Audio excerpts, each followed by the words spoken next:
السلام عليكم ورحمة الله وبركاته. أهلا بكم متابعين كرام متابعي قناة من الآخر خلاصة. معكم محمد نور الدين. نتائج مباريات نصف نهائي دورة ألعاب البحر الأبيض المتوسط المقامة في وهران 2022. متابعين الكرام، اليوم في نصف النهائي فرنسا فازت على تركيا 2-0. أحرز هدفي فرنسا اللاعب أمين ميسوسا في الدقيقة 17، والهدف الثاني عن طريق إيفان جونيور في الدقيقة 85. اما المباراة التانية فانتهت بفوز ايطاليا على المغرب 2-1. هدفي ايطاليا جم عن طريق انطونيو رايموندو في الدقيقة 55 وفي الدقيقة 63.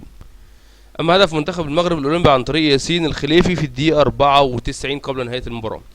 متابعين الكرام، كده اللي وصل للنهائي ايطاليا امام فرنسا، واللي وصل للمركز الثالث المغرب امام تركيا. المفروض مباراة المغرب امام تركيا هتكون بعد يومين، اما اللي هي المركز الثالث يعني تقدر تقول كده يوم 5/7، وفي نفس اليوم يوم 4/7 اسف. اما ايطاليا وفرنسا هتكون يوم 5/7 النهائي باذن الله تعالى، لان البطولة اصلا دورة العاب البحر الابيض المتوسط هتنتهي يوم 5 يوليو 2022. طيب الموعد والتوقيت والكلام ده والقناة الناقلة هنتكلم عنه في فيديو تاني باذن الله تعالى. دلوقتي خلينا نتعرف على ترتيب الهدافين. متابعين الكرام، متصدر الهدافين انطونيو رايموندو لاعب ايطاليا سجل 6 اهداف، منهم ضربة جزاء واحدة. المركز الثاني امين ميسوسا لاعب فرنسا ب4 اهداف. المركز الثالث يوفان جونيور لاعب فرنسا بهدفين.